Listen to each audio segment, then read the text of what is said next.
Recently, Supercars have announced that they will be researching and considering using the new and emerging hybrid engines in Gen 3 that is becoming more and more seen in the motorsport world, such as Formula One and the World Endurance Championship.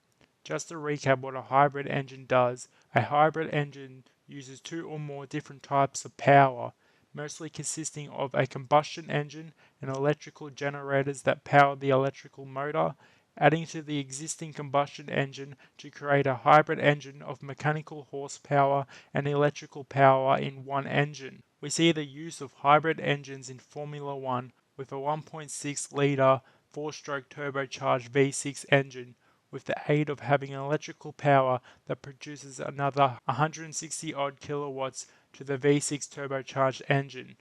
The electrical power in the Formula One car is the MGU-H, the MGU-K, and the energy store system. The MGU-H and the MGU-K is basically used for KERS or ERS. So anyway, back to the main topic. Supercars have made it public that they are considering using some form of hybrid engines in the new set of regulations under Gen 3, which Supercars will be looking to be finalised this year and implemented in 2021. According to the Supercars public announcement, under the next generation framework, hybrid engines may be encouraged or even made compulsory in some form. Here is a snippet of what the CEO of Supercars, Sean Seamer, had to say. We're looking at the next generation for 2021, and I think that everybody's sort of been saying, well, what's next? Hybridization is obviously a key topic. We will include manufacturers in those discussions to get their feedback and their inputs, and in terms of what works for them, and to make sure that we understand what their long-term product roadmap looks like.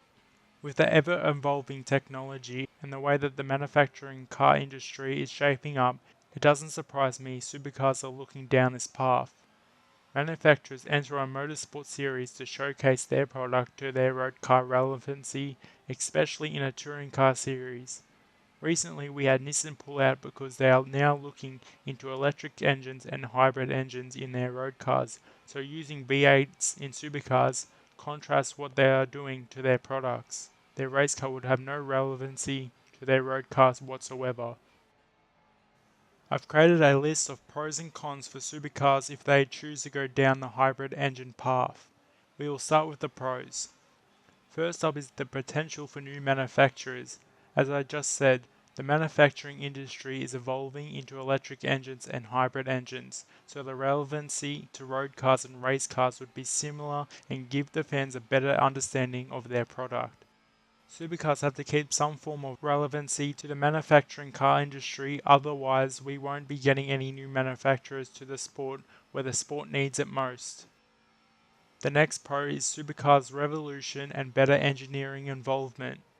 Currently, Supercars is one of few motorsport series to use a naturally aspirated V8 engine in the motorsport world.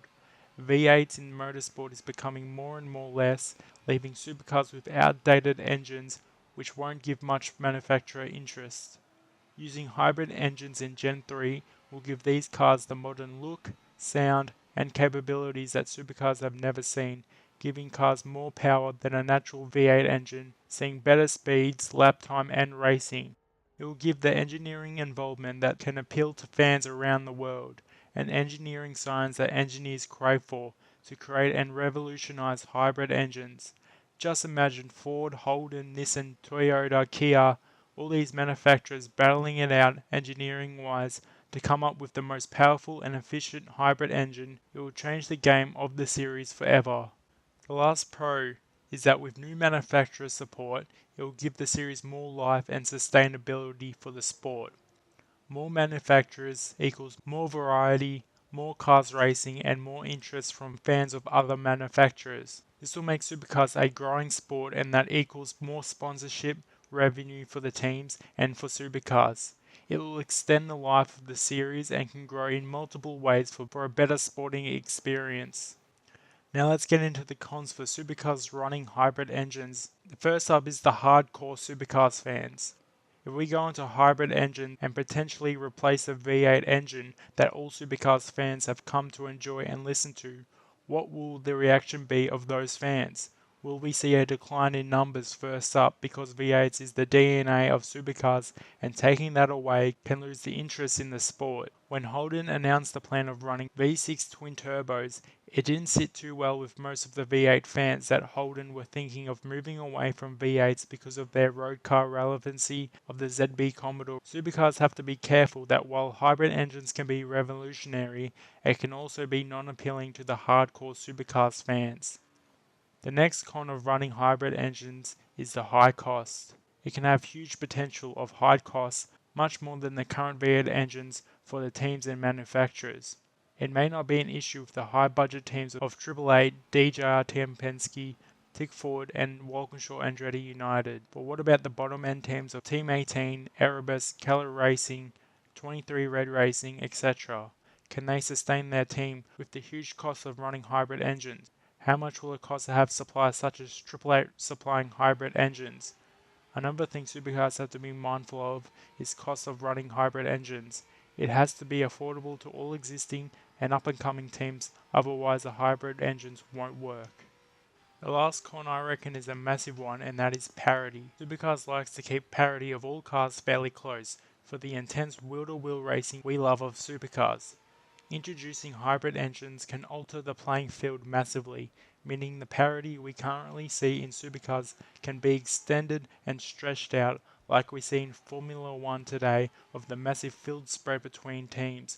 Losing that parity between the big teams and the small teams means we will see a massive field spread, lose the close racing that supercars pride itself on, and we will not see the smaller teams like Erebus and Cali Racing challenge for wins. I believe looking into hybrid engines, parity has to be at the top of the list because if that goes, the sport will definitely lose its fan base. So my reaction to this, as a massive fan in myself, is that I like that supercars are looking into the future, looking to revolutionize the series and evolve to keep ends meet with the new technology the car industry is heading in. But we have to keep the balance right between how complex these hybrid engines will be affordable for teams to run, have the parity right out of the gate, and still be attractive to the fans of the sport and manufacturers looking to join. This can be hugely risky for the sport if they choose to go down this route. If they get it right, it's a huge success for the sport. If they get it wrong, it can be disastrous. It has to work for the teams, manufacturers, and fans. So thank you for watching. I hope you enjoyed it and I will appreciate a thumbs up. Subscribe for more content such as this. And until next time guys, have a good one and goodbye.